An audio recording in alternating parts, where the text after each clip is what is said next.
একটা কলা খাইয়া তোমাদেরকে দেখাই। আজকে আমি গ্রামের বাড়িতে আছি, আমাদের কলা বাগান আছে, তো কলা বেশি বড় হয় নাই, আছে সাথে মরিচের গুঁড়া আর লবণ। বিসমিল্লাহ।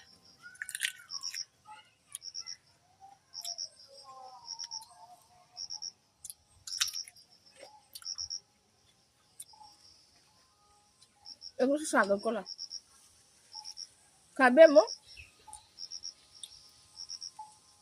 সাগর কলা তিতা তিতা ভাব লাগে, বাদ তুইলে মজা আর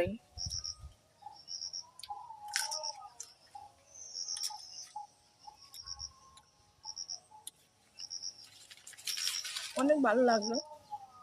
আর ঠোঁটটা খাই লাগে, ঠোঁটটা থাকলে কলাগুলা বড় হতো না।